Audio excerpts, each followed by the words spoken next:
A nossa conversa hoje é sobre uma coisa que eu tenho certeza que Deus vai falar no seu coração. Queria muito que você, nesse momento, ficasse atento. Se bater o sono, fique de pé e sente rapidinho para o sono não sair correndo. É um texto muito conhecido, não é coincidência, é Jesus que está trabalhando. E eu vou dar continuidade a esta conversa de milagre, essa conversa de poder de Deus agindo em nossas vidas, tanto no físico, o quanto também naquilo que a gente não consegue palpar, aquilo que é imaterial, aquilo que não é visível. Você imagine alguém que passou a vida inteira sem enxergar a luz do dia. Imagina alguém que passou a vida inteira sem enxergar as pessoas que o amam. Alguém que não sabia as cores. Alguém que já era adulto, mas nunca teve o privilégio de enxergar as belezas que Deus criou para nós. Às vezes, nós não entendemos ou não valorizamos justamente porque nunca tivemos a falta. Mas apreciar a chuva caindo é lindo demais. Apreciar o sol nascer e o sol se pôr. As nuvens que ficam brincando de fazer desenhos, né? Às vezes parece um cavalo, às vezes parece um cachorro, e as nuvens ficam brincando. Eu creio que Deus, na sua infinita sabedoria, pensou em tudo isso, para nos alegrar. Quão belo é uma cachoeira, quão belo é o mar. Não é assim que funciona? Mas vamos falar sobre uma pessoa que não teve esse privilégio, porque ele era cego. Ah, mas e antes dele ser cego? Ele era um cego de nascença.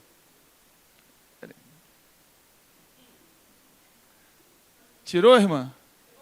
Ah, tá. É porque tem uma pose que fica melhor para disfarçar aqui a calvície aqui. Isso. Eu disfarço assim, gente, ó. A gente tem uns segredos aí. Há um homem que ele era cego e não estava cego após um tempo de vida. Ele sempre foi cego. Ele nasceu cego. Já nasceu sem este dom de enxergar. Então, o texto que nós vamos ler vai nos ensinar lições valiosas de como encontrar em Deus a cura que talvez eu mesmo nunca imaginei. O texto que a gente vai ler, depois você vai acompanhar com mais calma, está em João 9, diz assim: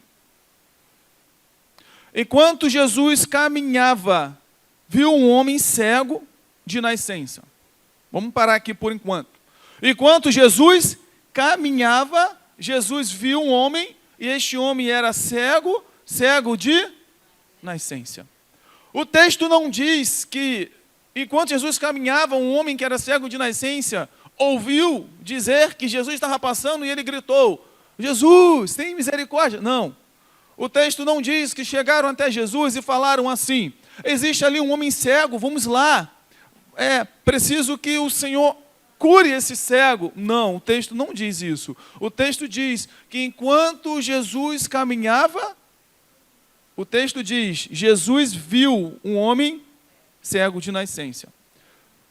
Queridos, Jesus caminhava. Quando você sai para caminhar, ou você saiu de sua casa para caminhar, ou você vai sair daqui e vai para casa caminhando, ou você está em uma academia fazendo um pilates e vai caminhando, você saiu a caminhar, saiu de algum lugar. Então, quando o texto diz, enquanto Jesus caminhava, eu fiz uma pergunta: caminhava de onde? De onde ele estava vindo? Para onde ele estava indo? Se você for ver o capítulo anterior, Jesus está sendo interrogado pelos religiosos, pelos fariseus, pelas pessoas que não viam Jesus como o Filho de Deus, o enviado. Jesus estava falando: eu sou o Filho de Deus, eu fui enviado. E eles diziam assim: você é um herege, você não é filho de Deus não, você é maior que Abraão, é? E Jesus estava tentando explicar para eles as coisas espirituais. enquanto eles só enxergavam as coisas naturais. Nada na palavra de Deus é em vão.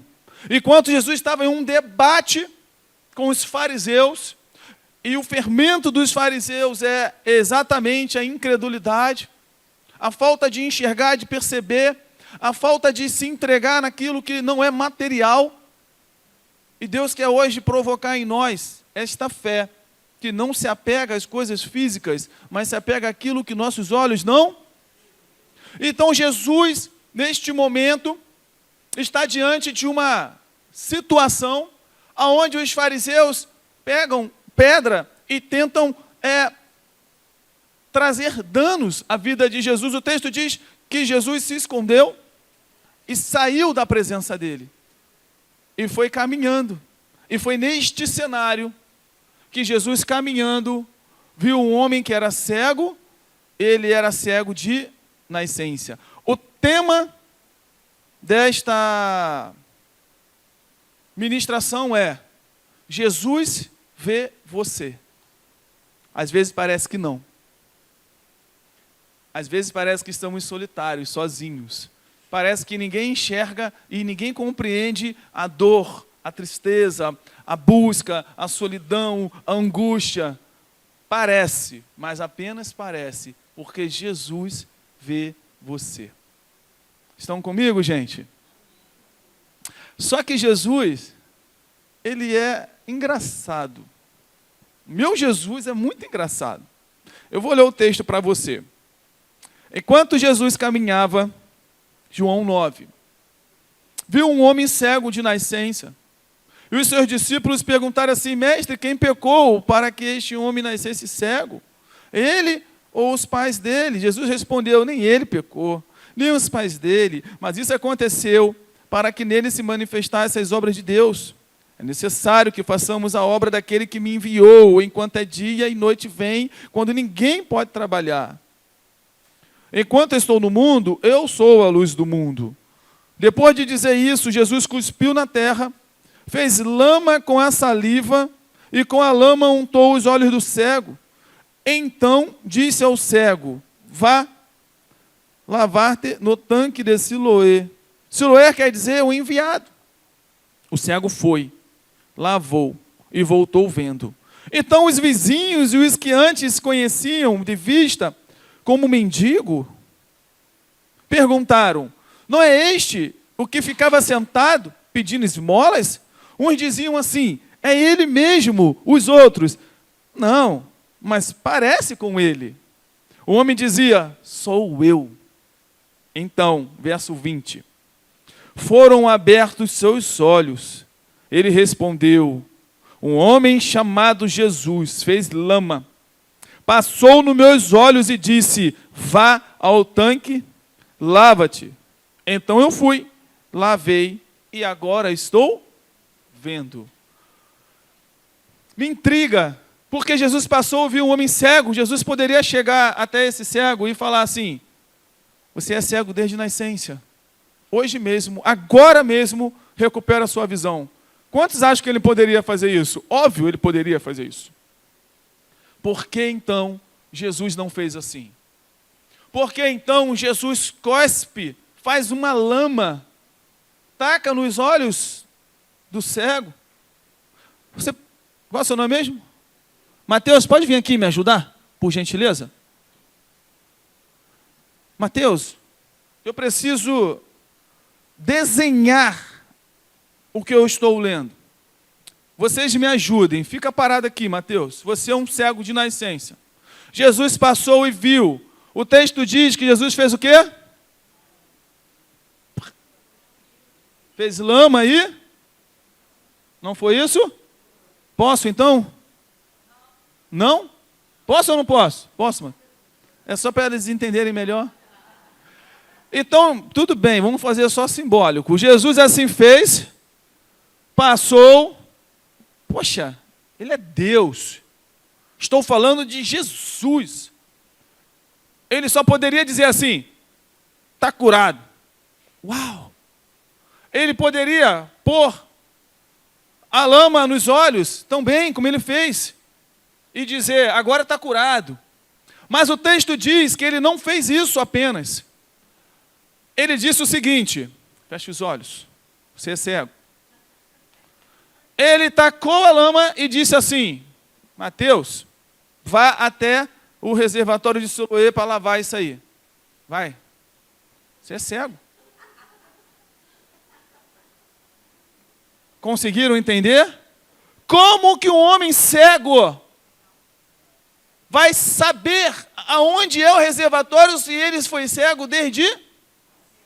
Como que um homem cego, mesmo se não fosse de nascença, saberia onde é, se ele é? Então Jesus está esperando uma coisa aqui. Faz o seguinte, vai, lava-te, fecha os olhos. Imagina que o cego ficou parado. Me permita mergulhar no texto. Quem já ouviu o Superbook? É uma tecnologia que leva a criança no tempo bíblico, dentro do desenho, a vivência na palavra do texto. É o Superbook, leva a criança, e agora eu estou imaginando que eu estou no Superbook, e eu fui transladado, fui levado, estou lá no texto bíblico, estou observando tudo. E o cego está, eu preciso agora me lavar. Onde é o reservatório?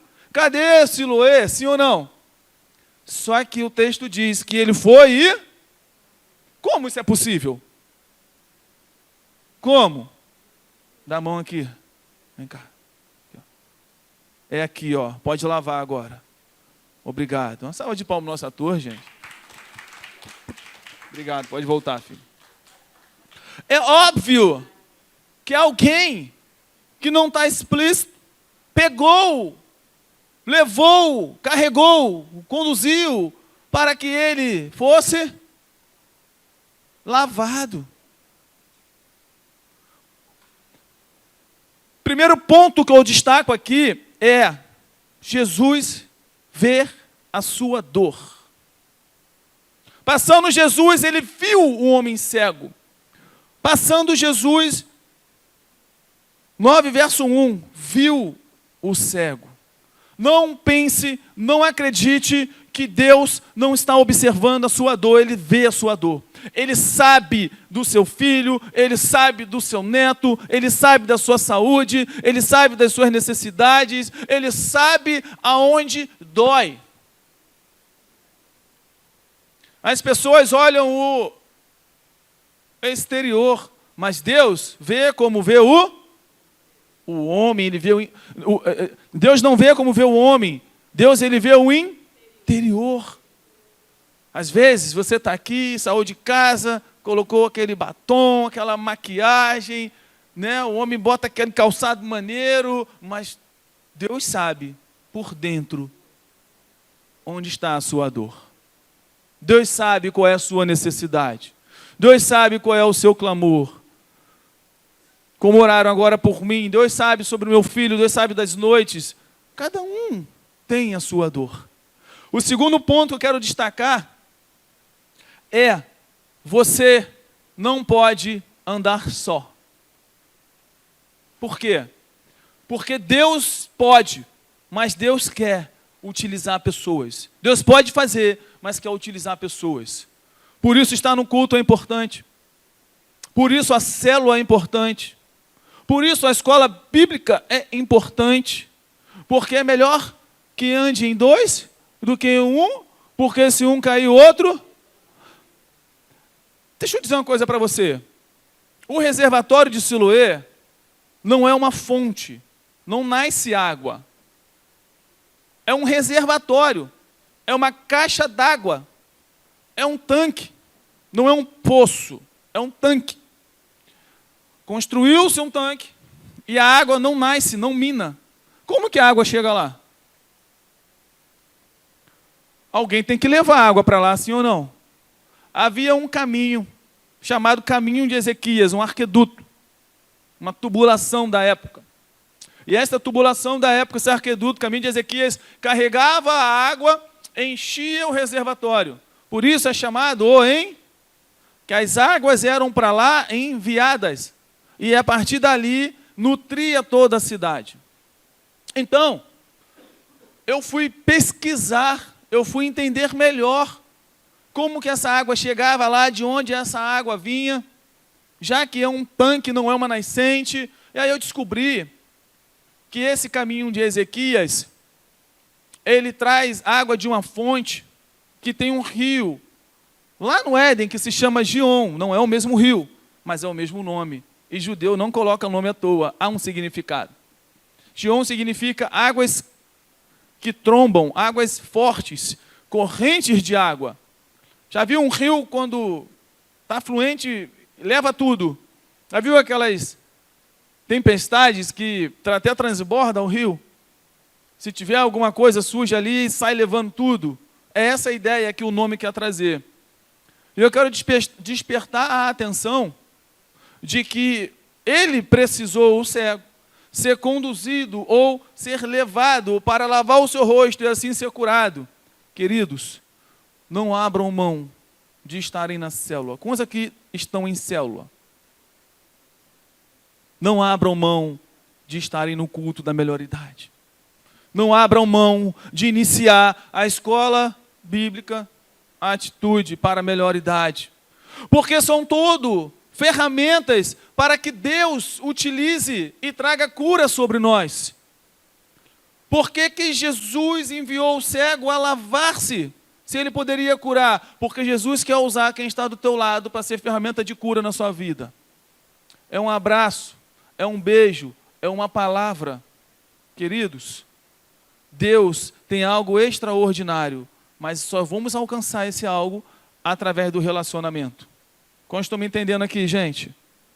Sim ou não?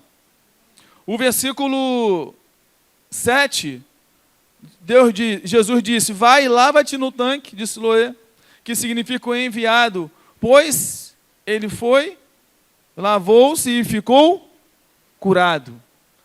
Terceiro ponto que eu quero destacar para vocês é, existem pessoas que só serão curadas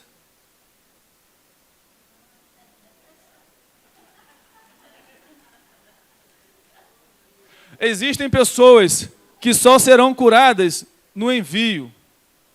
É sério, gente. Dependendo da pose, a calvície, a orelha, tudo mal. Depois de 3 anos de casado, não esquento, não, mas é importante, né? Uma foto melhorzinha. Existem pessoas que só serão curadas no envio. Esse homem, ele só foi curado no envio. No caminho, no envio. Ele foi para o reservatório que se chamava o enviado. Existem pessoas que só serão curadas quando se movimentarem em resposta àquilo que Deus tem falado para ela no coração. Ficar em casa não vai resolver suas questões. Não ir para a célula, não se envolver com as coisas de Deus, não vai resolver suas questões. O Senhor quer que a gente se posicione como servos, que a gente se posicione como intercessores. Acredite, Deus está colhendo, está anotando cada uma das suas orações. Eu não creio que uma igreja como essa é sustentada pelo movimento, não é não, é pelo joelho. É isso aqui que sustenta. A sua casa, a sua família, a sua descendência, os seus filhos estão guardados por conta das orações, por conta dos joelhos. Persevere, continue, não abra mão. Esse homem foi lá, ele foi curado. Mas eu quero chamar a atenção, a pior das cegueiras. Aconteceu algo terrível, que eu costumo dizer assim, uma treta. Quem sabe o que é uma treta? Numa linguagem bem jovem. Quem sabe? Hã? Quem sabe? Uma confusão, uma bagunça, uma confusão. O quê? Alguém pega o dicionário aí, gente? Olha o que aconteceu, gente, quando o homem foi curado. Eu vou ler esses versículos um pouco mais à frente. Depois você com calma vai ler o capítulo 9 inteiro, mas eu vou destacar esses pontos que eu vou dizer agora. Quando o homem foi curado, os fariseus, as pessoas ficaram intrigadas. Foi curado? Ele não era aquele mendigo? Era. O outro dizia, não era. Parece com ele. Ele dizia, sou eu. Como que isso aconteceu?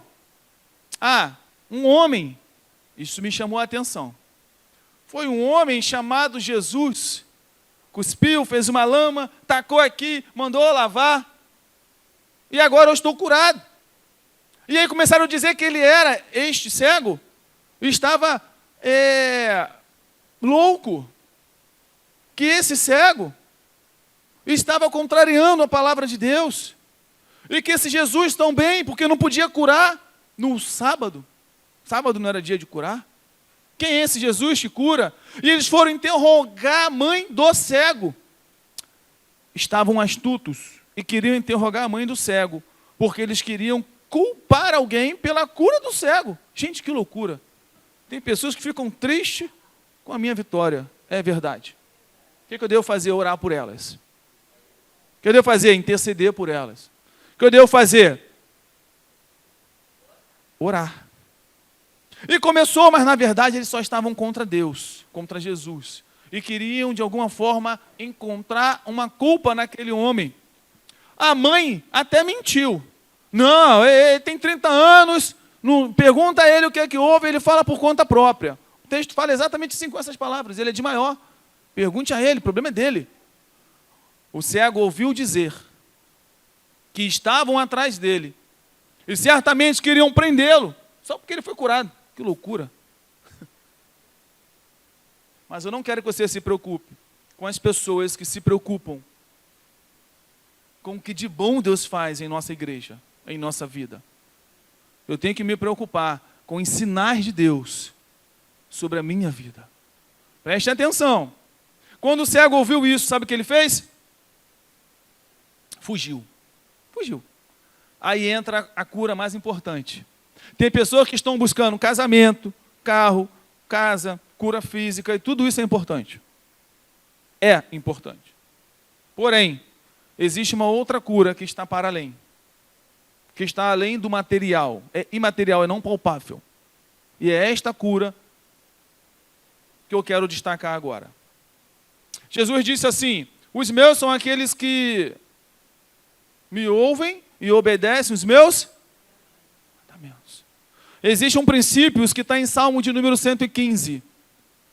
Diz que você se torna semelhante àqueles que você adora. Primeiro dos 10 mandamentos, Êxodo capítulo 20. Fala sobre adoração. Somente a Deus. E Salmo 115 diz que você é semelhante ao que você adora. Olha o que acontece, eu vou ler para você.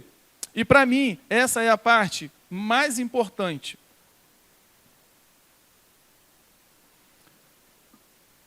Aqui no versículo 20 diz assim: então os pais responderam: sabemos que este é o nosso filho, e que nasceu cego, mas não sabemos como agora está vendo, e também não sabemos quem lhe abriu os olhos.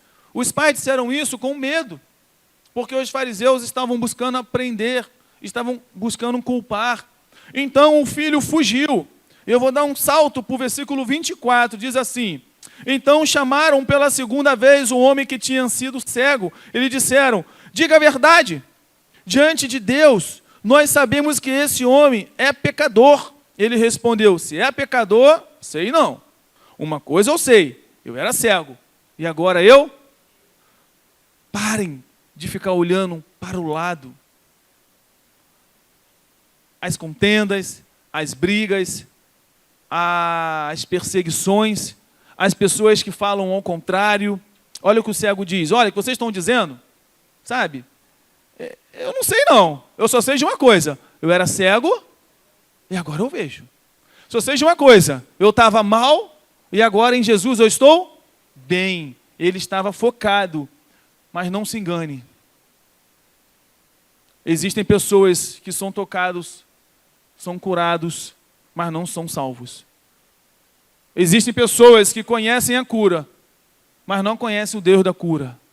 Existem pessoas que estão vindo à igreja, estão indo à célula, estão indo na escola bíblica Atitude, em busca e estão tendo conhecimento e cura, mas não estão conhecendo o Deus da cura. E esse texto fala sobre isso. Vamos continuar, estou caminhando para o fim. Ele diz assim no verso 27, já lhes digo, mas vocês não ouviram, por que querem ouvir outra vez? Por acaso vocês também querem se tornar discípulo deles? Então os insultaram e lhe disseram, discípulo dele é você, nós somos discípulo de Moisés. É uma briga, é uma discussão. Paulo estava quebrando aqui, era uma treta. Tudo isso só porque o homem estava curado. Tudo isso porque ele era cego e agora ele enxerga. Se você não encontrar o Deus que te curou, você vai viver em brigas a vida inteira. Mas quando você encontra o Deus que te curou, você faz igual Jesus. Você lembra no início que eu dei a introdução? Quando tentaram apedrejar Jesus, o que ele fez? Se desviou, se escondeu, se desviou e foi caminhar. E foi nesta caminhada que ele encontrou um cego de... Então esse cego fugiu, foi embora. E olha o que acontece no versículo 35. Diz assim, Jesus ouviu que eles tinham expulsado o homem. Ao encontrá-lo, perguntou, você crê no Filho do Homem? Ele respondeu, quem é, Senhor, para que eu creia nele? Olhem para mim, gente. Jesus perguntou o quê? Você crê no? Que é ele, o Filho de Deus. O cego pergunta, quem é para que eu? Quem havia acabado de curar o homem? O homem era cego ou era surdo? Ele, então, tinha uma audição muito... E ele ouviu Jesus falar assim para ele, vai lá se lavar em Siloé. E ele foi curado da vista. Agora, ele está diante de Jesus. Prestem atenção. E Jesus agora diz para ele, você conhece o Filho de Deus? Ele não reconhece a voz. E pergunta, quem é? Para que eu creia nele. Consegue entender que esse homem não tinha só um mal no físico, que ele tinha uma cegueira espiritual e uma surdez espiritual? Consegue entender que nós temos que buscar muito além do físico, da saúde, da família, das conquistas, mas eu tenho que buscar em Deus discernir se espiritualmente eu posso estar cego ou posso estar surdo. Este homem acabou de ver um milagre, mas esse milagre não significava que ele tinha intimidade com Deus. A intimidade com Deus estava ligado ao discernir a voz de Deus. Como estão me entendendo, gente? Sim ou não? Porque quando a gente fala de cura e cura de uma cegueira, eu estou trazendo o ponto mais importante desta cura, que não foi a cura física. Talvez você esteja aqui e você pense, por que Deus não me cura? Por que Deus não faz o milagre na minha casa, na minha parentela? Por que não acontece o sobrenatural na minha vida? O sobrenatural aconteceu e você não viu. Porque não é sobre o físico, é sobre aquilo que é imaterial. Não é sobre este tempo, é sobre a eternidade. Jesus falou assim, perguntaram, por que esse homem é cego? Porventura, o pai dele pecou ou foi a mãe? Jesus falou, que pecou o quê? Parem com isso. Parem com essa confusão. Ele é assim, para que se manifestasse nele a glória de... Muitas pessoas viram aquele milagre. Muitas pessoas viram aquela cura. Muitas pessoas entenderam que foi Jesus quem o curou. E o mais importante, aquele homem agora teve um encontro verdadeiro com Jesus. Aquele homem agora está de frente com Jesus que o curou quando ele era cego. Então, tudo bem. Ele não viu Jesus, mas ele não era surdo. Sabe o que acontece? As confusões roubam tanto a nossa paz. As preocupações roubam tanto a nossa paz, que a gente deixa de discernir a voz de Deus que está falando com a gente. Como estão me entendendo, gente? Deus está nos chamando, é a melhor idade. Você não precisa ficar tão desesperado. Você já viveu o suficiente para entender que o seu desespero não resolve nada. Que a sua precipitação só vai gerar mais confusão. Que o seu poder e a sua força de persuasão não servem de nada. Porque tudo passa, Tudo é vaidade, tudo passa. Um dia fui cabeludo, hoje sou careca. Um dia fui solteiro desesperado, hoje sou casado com 2 filhos. Tudo passa, gente. Um dia fui barrigudo, é só perder. Tudo passa. Sim ou não? Agora é tempo de parar e de aprender com o sábio Salomão, que diz: o fim é melhor que o início, porque Salomão viveu uma vida inteira de muita sabedoria, mas no fim ele se perdeu, se relacionando com outras mulheres que não serviam ao Senhor, adorando outros deuses, pesando nos impostos e muito mais. Mas por que ele diz que o fim é melhor que o início se o fim foi ruim? Porque agora ele tem a visão do todo. Ele aprendeu com coisas que só os senhores podem ensinar. A vida. Os senhores viveram o suficiente. E esse é tempo de buscar na palavra de Deus as ferramentas necessárias para ensinar a nós. Como estão me entendendo, gente? Porque toda a sabedoria sem discernimento não serve para nada. Salomão era muito sábio. E o texto diz que quando ele teve um sonho, e Salomão pediu a Deus sabedoria, Deus disse que ninguém, sabedoria igual Salomão, recebeu sabedoria. E teve todo o resto. Mas no final, ele perdeu o discernimento. O que é mais importante que a sabedoria, gente? Audição, visão, discernimento espiritual. Olha o que acontece aqui. Esse é o segredo. Essa é a cereja do bolo. É aqui onde eu queria chegar desde o início. Tudo que eu falei, se você gravar esse final, a sua vida nunca mais será a mesma. Nunca mais. Olha para quem está do seu lado, diga assim: acorde. Não durma não.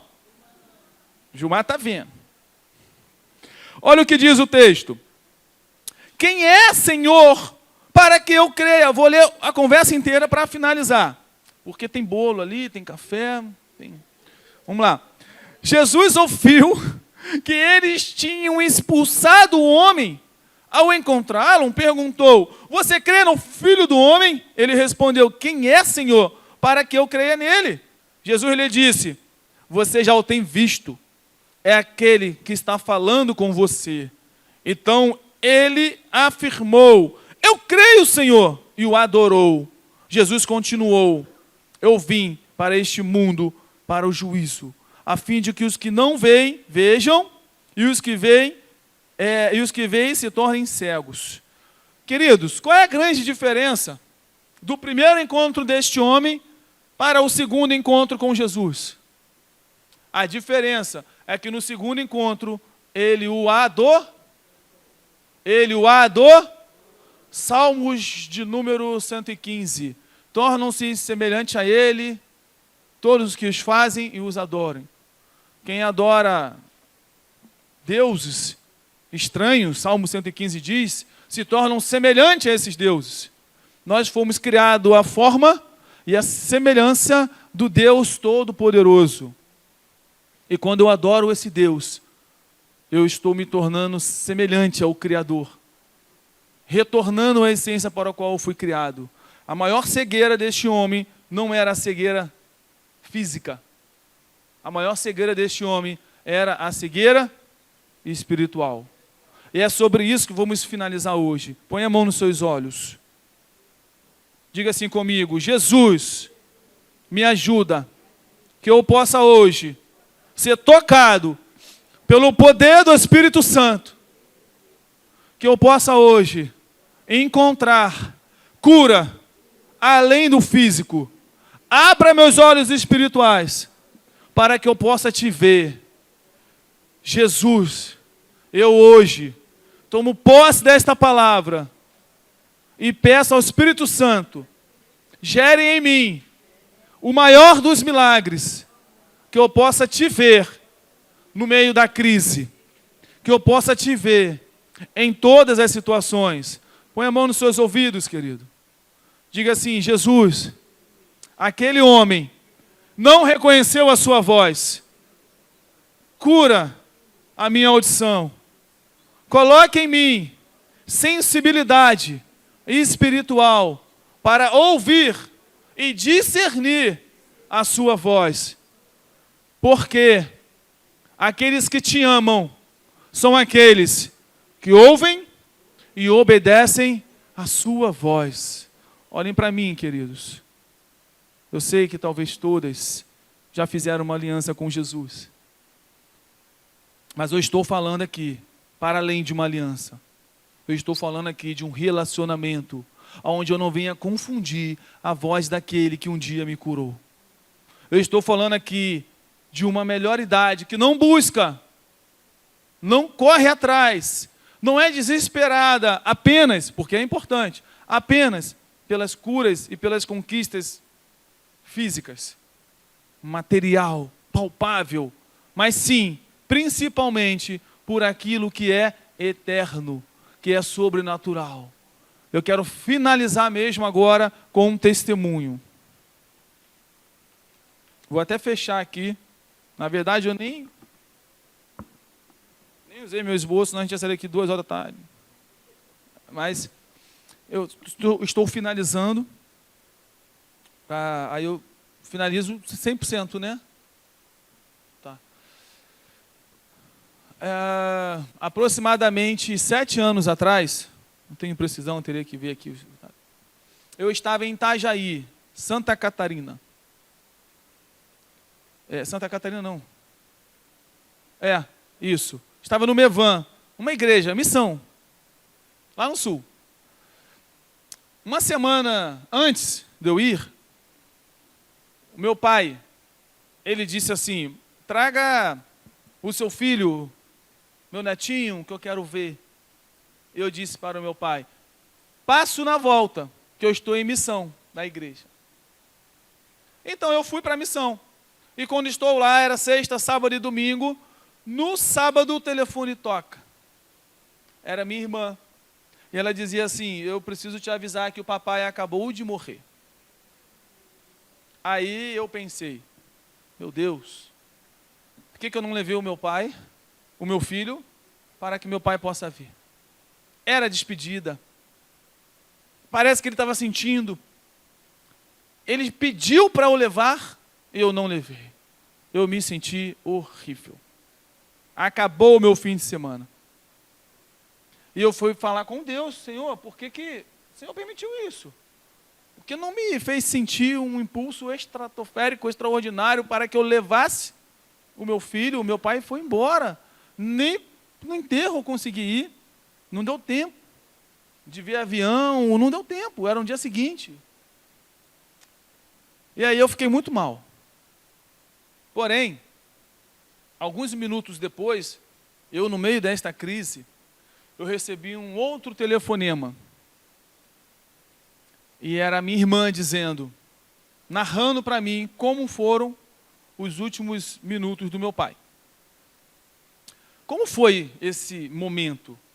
Era aniversário do meu irmão, estavam todos reunidos, almoçando, quando meu pai passa mal, o coração dele explode no colo da minha mãe. Um ataque fulminante, morreu. Sem chances. 1 hora antes disto acontecer, minha irmã disse que meu pai recebeu uma visita inesperada, ex-cunhada. Ex-cunhada. Josué, nome do meu pai. Não é o José falando de mim, não. Josué, Josué, Deus me incomodou para vir falar com o Senhor. Então ela invadiu o aniversário. Pediu licença. Foi ter com o meu pai e disse para ele, Deus me incomodou para vir falar com o Senhor. É tempo de arrependimento. Orou com o meu pai. Meu pai fez uma aliança com Jesus. E 1 hora depois, meu pai morreu. 2 coisas eu quero chamar a atenção. Primeira, enquanto eu estava cuidando das coisas de Deus, Deus estava cuidando das minhas coisas. Não era sobre eu ver o meu pai na última hora. É sobre Deus cuidar de trazer o meu pai para um concerto na última hora.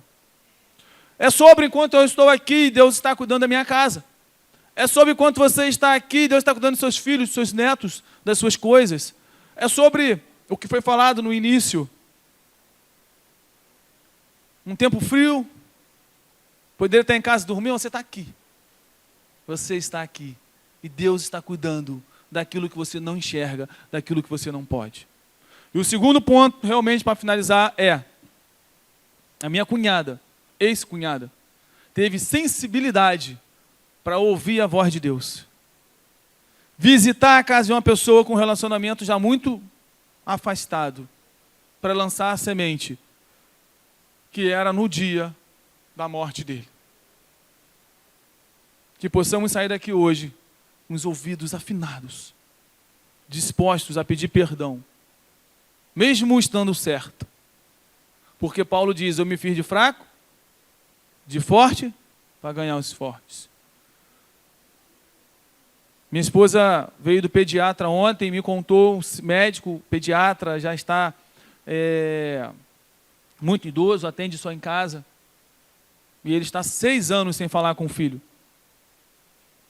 Esperando que o filho fale com ele. E o filho está 6 anos esperando o pai falar com ele. E andam os dois 6 anos sem relacionamento. Amanhã pode ser tarde demais. Eu estou preocupado com coisas que não são eternas. Mágoas, rancores, razões. Eu nunca mais vi o meu pai. Mas eu não carrego mágoa, rancor, tristeza. E Deus ainda cuidou do que era mais importante minutos antes. Eu quero desafiar você com essa audição espiritual aguçada. Ouvir a voz de Deus. Sair daqui e ter uma atitude de fato. Que vai curar a alma de alguém. Que vai trazer e apresentar Jesus para alguém. O que mais Deus quer, o que eu acredito que Deus quer, é que a gente possa sair daqui hoje entendendo que as pessoas vão ver Jesus e é através de nós. Da nossa atitude, do nosso gesto, da nossa fala, da nossa vivência. Queridos, que Deus abençoe. Um restante de dia abençoado em nome de Jesus. Que o Senhor nos leve até a próxima reunião em segurança, em paz. Que o Espírito Santo possa gerar em nós vida através dessa palavra.